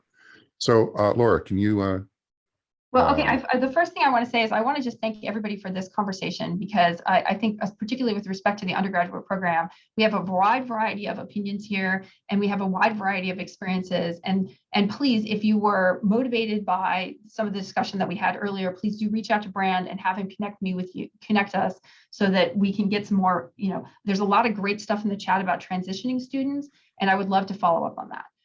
With respect to mini grant wishes, yes. And there is a list, and almost all of them involve personnel issues. So buying back time, essentially. So buying back time from having someone else, having some temporary teaching release, buying back time by having someone skilled in your lab. Those kinds of things tend to be unmet needs in our department. Now, whether or not we can actually make those happen would be a question for Paul. Yeah, I think when we Could you started just this, comment on so to buy back time, I have some familiarity with that. So what should be what is the scope of a grant, and how much money would the department like to have in a fund So, for so these the, sorts of things? so right, I mean, right now, our general buyout policy, if you're buying out from a grant fund, is 1.5 months of salary, which equates, depending on your salary, anywhere from about 9,000 up to 20,000 or something if you're very senior. The cost the department about 9K to hire somebody to teach that class that you're missing. So, and if the department's self-funding this, we need about 9K of dollars, plus, I guess, plus the benefits if they're coming from the private funds, to do a buyout for one person for one class per semester. One event. Okay. Mhm. Right. I should makes mention, Eric, that when we started this process, we didn't know whether people would need things or release time. And so far, it's not been things. Right. I mean, And I will if, mention, I was going to mention the other thing that we do use these funds for are support marginalized students. So for example, we fund students to go to the Women in Physics conferences, the Black Physicists Society conferences. We've in the past, we've paid for students to take the GRE, students who can't afford to take the GRE, we've paid for a few students to take that so they can go into graduate school. I mean, we would hear stories about, ex-graduate student was only applying to international schools because they don't require the GRE because they can't afford to take it to go domestic. And so, we have done things like that. We've also, students in need, we've helped buy textbooks for a semester, or some of their physics majors. We had one that was, we helped to basically transition into a sort of a stable living situation, where they were sort of homeless for a short amount of time. And so we have sort of applied small amounts of this money for things like that as well. I think this is part of the reason why mini grants seem to work well what tends to happen with faculty is that you have a really weird thing that you need help with. So one of my other examples is I actually know 3 people who have been assaulted or harassed by people who are in their departments. They attempted to prove this and they were not able to prove it. And then now they have to go to work in the same floor. Their office is on the same floor as the person who harassed or assaulted them, right? So this is a weird thing, right? It's not a thing that we could necessarily codify in to the university. It's just a need that's there, right? People need animal care, but they have lizards instead of snakes. And so everybody else has the snake animal care and the lizard animal care costs more. You need an HVAC. It's these odd things that keep people stuck, and then you can't make a universal rule to fix it. That's why where mini grants seem to have the flexibility that to come in and just be like, okay, let's just get you through this bump so that you can actually move on with your career. We have a comment from Sheila May. Could a faculty member also work in an industry position? You can, people do that. I mean, the issue is just that usually what we need is not more money, it's usually more time. A note from John. I apologize for the text that scrolled off the top and I don't see them anymore. John said summer internships can be valuable for getting hands-on experience and a potential career path. Does the college or university have personnel who facilitate internships? Yes, Alumni they may do. be helpful. Yes, they do. So we have a co-op office that does both internships and it does co-ops. And the issue is making the space in the physics program so that you can do a co-op, or getting students to normalize the idea of doing a summer internship. Again, most of our students have it in their heads that they're going to be going to graduate school. So in the summers, they're going to do undergraduate research because they want to prepare for their graduate career. And it's very difficult to make decisions for another person, right? Getting more people to normalize doing internships would help them to be able to move forward. And there's an additional problem that if you're an engineering student, it's a very well-trodden path. The office knows you're an engineering student. The companies know you're an engineering student. Everything fixed. With physics, there's education that needs to be made both at the office and at the companies, and it's tougher. So. But we're open to that. We're very open to building those connections. Let's see. We got a long note from Molly. Molly, do you just want to turn your mic on and talk about this?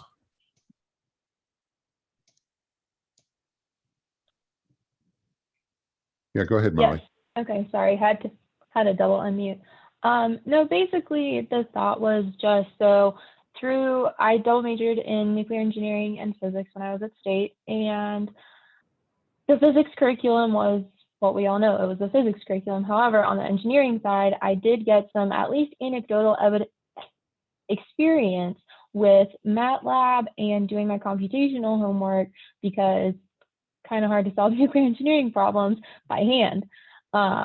So I know throughout some of my classes, I think in like mechanics 1, Dr. Brown tried to at least have like a side homework problem, but that was more modeling. But it was also in Python. Unfortunately, at the time, I did not succeed at that homework problem because I had no experience in Python. I probably do fine in it now. But so that was a struggle. But using something like Mathematica or MATLAB, those are both very intuitive, relatively very user-friendly, and also very science-friendly programming languages, can be a good introduction to applying the physics that they're learning, especially for students that don't just want to go into pure academia and that want to go into the working world, because like that was a decent part of my interview so I work at Johns Hopkins Applied Physics Lab now, and applying the skills, like I drew from my nuclear engineering background with the actual application, but like the science that I work on now is all electricity and magnetism. But I kind of had to combine the two, and I think that could be a really useful piece for students looking to enter the working world or applied physics, or not just pure academia. So, and I think that there are efforts to try to do that. For instance, Mary is incorporating in every class that she teaches. I understand she's putting in sort of a computational activity. I think it's also, does it translate, well? Because I mean, these small things that we do that we in the educational world think, oh, that's transformative. I don't know how it reads to someone who's in industry. Oh, you had an extra class on entrepreneurship. Well, okay, what does that tell me? So I think that there's that issue. Mary, do you want to talk about that? I was just going to add that, yeah, I mean, I think I am incorporating, what I'm trying to use is Jupyter notebooks that are sort of Python based, but then don't require us to change prereqs. And so and what that means is that there's sort of like pseudocode written, but that the students can add on to, and then there'll be sort of stretch exercises that, depending on what their previous experience is, they can, learn more, and exactly the kind of thing you're describing, Molly, of like an example of playing with this, what's going on in the science, basically. And so I'm doing that in 201 this fall, and I'm also been talking to like the other, there's 201, 202, 203 are sort of being taken over by new faculty right now. And I think we're going to kind of continue doing that in all of those. And I'm not the only one doing that. There's another number of faculty sort of incorporating these kinds of activities in their courses. But yeah, if there are ideas about ways to communicate to the students how to sort of communicate that forward so that they can tell their future employers, hey, this is these are the skills I've developed and why it's useful. I mean, I think it would be great for us to sort of incorporate that kind of learning into the, intro level courses. Laura Goodman, you had several long chat comments. You want to just turn on your mic? Oh, sure. To quickly summarize what was said in those comments, at least what I've seen from the employers I've worked with is that even if it's not, say, experience through a job or through research or through classrooms or anything like that, personal projects are also viewed very highly, as long as it's something that like you're interested in talking about, and you can easily like talk about to a recruiter and like get them to see how you tackled some sort of like technical project with a technical mindset and like came up with some sort of solution. It didn't have to work, but like you tried stuff. That's also really valuable, right? And that can just be like a quick weekend project, doing a little like orbital mechanics problem, right? Using resources that are already available online, or doing some programming where you're already borrowing from what already exists, right? It can be like a small step function where you like slowly learn things, and then you can do cooler and cooler projects from there. But even that first step, right, is already something you can talk about with recruiters or other job opportunities in the future. Thank you. Adrian Cage, you sent me a private note, but I think it's important to talk about this. I'll read your note, and then if you could open your mic and talk about it. Adrian says, I wouldn't discourage data science as an option, but there's a lot of competition in the field at the moment. I know 3 NCSU PhD graduates who are struggling to break in the data science world. Adrian? Yeah, so I definitely meant to send that to everybody, and I realized a little late. Yeah. So yeah, I just wanted to make a mention of that because I know that data science is something that is very hot right now. I know a lot of people are talking about it, but it's also something that, as far as I understand it, I'm not a data scientist. But 10 years ago, there weren't really courses or majors for data science. And so people who got into data science 6 years ago had a much easier time. Telling a physics student to try and get into data science today, they're going to have a lot of competition with people who have specialized in these things.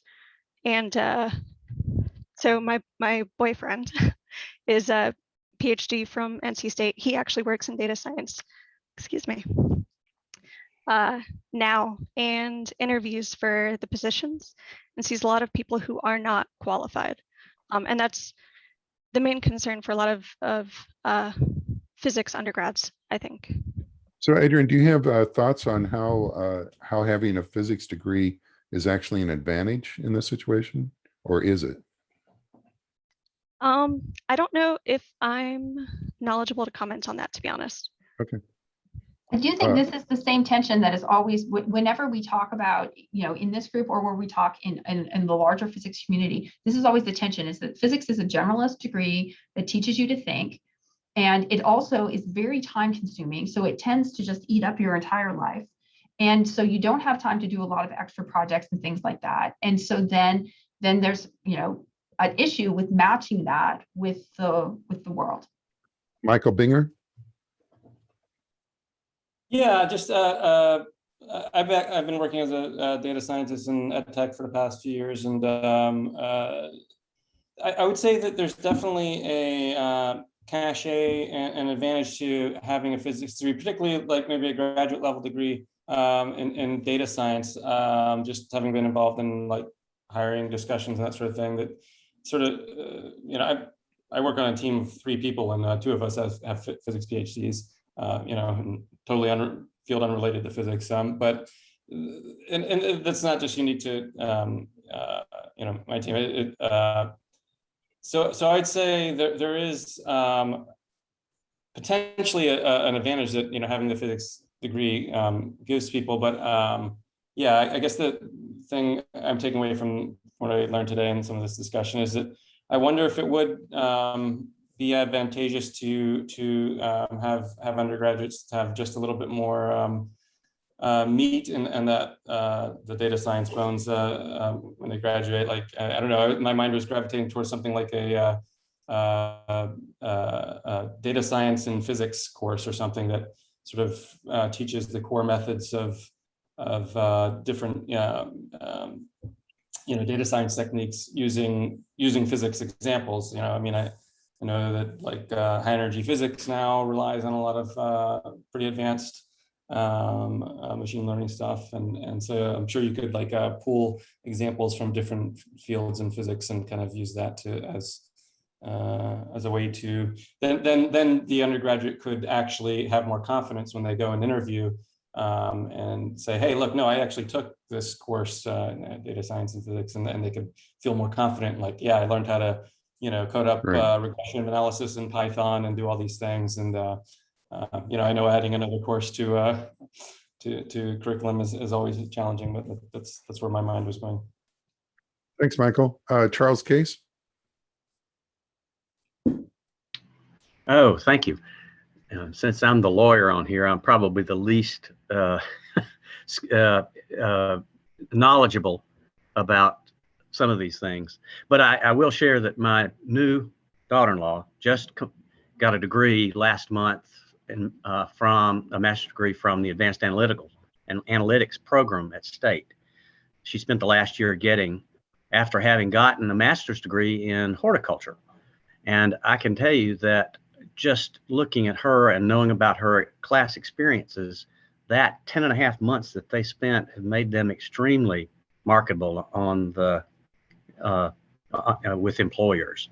They do not have any trouble finding jobs. Now, I don't know whether or not it's possible to somehow allow our physics students to take advantage of some of that or not, I doubt very few people would want to spend another year getting a master's in advanced analytics unless they really wanted to do that. But I can see that when you're dealing in the marketplace for employers, and they're presented with a candidate with the kind of coursework that she had, that would be difficult for the generalist physics undergraduate major to compete with, since I was a generalist physics undergraduate major. Anyway, Yeah, that was yeah, all Charles, I had. I'll let Laura Clark comment on that, but my comment is that the problem we run into is usually when you go into engineering or those other fields, you start your career with a career path in mind. And the problem is that our physics students typically don't do that. And having a mid-course correction, during your senior year after you graduate is a lot more difficult. Laura Clark? Well, and I think that there tends to be a crutch that we have as our society, and that is particularly true within the physics bachelor program, that if we just get another degree, then we'll be able to get a job. But there's lots of people on this call who just went out there, pounded the pavement till they found a degree and have a perfectly great career, right? And so I think we have to give people both options. And I think the question is, how do we support people who, for whatever reason, are not going to be able to get another degree, don't want to get another degree, to go out there and make sure that a larger fraction of them end up in jobs that they want and care about. Okay. There's so Bill Fleming had a comment about GitHub. I'll read his comment and then I'd ask Mary Elting to respond. Can effective classes on programming for things like Python, GitHub be created to expand skills? Are those available in computer science? So Mary? Is Mary still on? I'm not sure that Oh, Mary's no, she's on. gone. Okay, never mind. Yeah, okay. Yeah, they're certainly available in computer science. I think, again, that this comment is the same. That requires planning when you start your undergraduate career. Yeah. Something And that I see this comment from Aaron Titus, which I think is an interesting comment, because one of the things that I find really interesting is if you're doing your degree in English or history right now, people talk all the time about the fact that you're spending 4 years doing English or history, but you're going to go to the business world, right? And there's really that conversation all the time. Everybody that I know, the students that I know who are pursuing those careers, they're just enjoying themselves, but they also know the career's coming. And somehow we sort of fall in between. We're more technical, but we're not a professional degree like engineering. And we end up in this sort of valley where students don't realize that they're going to have to transition to doing something else. And so somehow that culture issue, I think, holds back a lot of students. we're running out of time. Any last comments? Just go ahead and turn on your mic and say something, but we've only got a few minutes.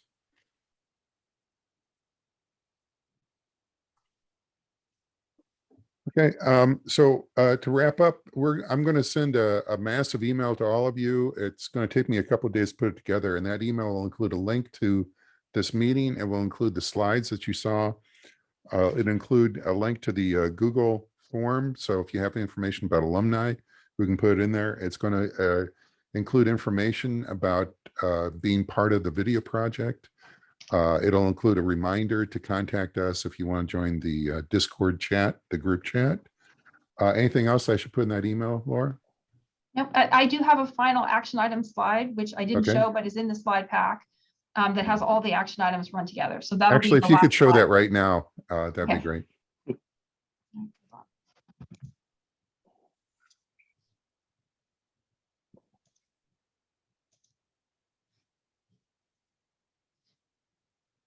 Okay, right now is a relative term, right? Okay, here we go.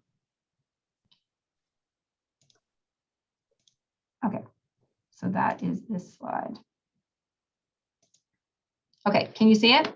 Yes. Action item summary. Okay, so tracking graduates, Google form, volunteer for missing graduates, alumni talkback, Brand will send information on how to sign up, and the instructions. You can record however you want to. We'll take job leads that don't require experience, and also just thinking about how to do this. And then Paul wanted me to include the link to the, what's it called? The faculty Enhancement fund. Yeah, the physics enhancement fund. Yeah. So Paul, do you have any parting words?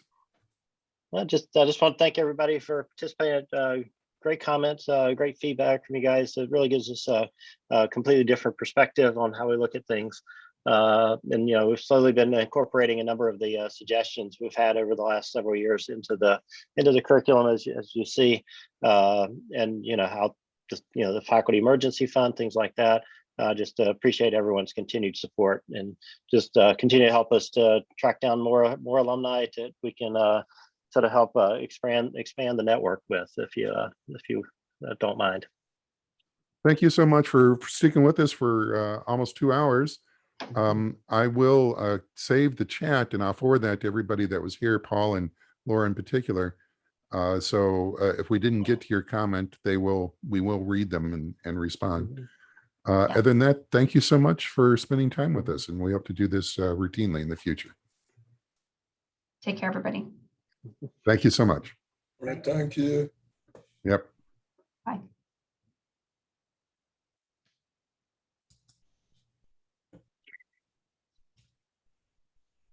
Laura, what's your mission? Laura Goodman, what's your mission?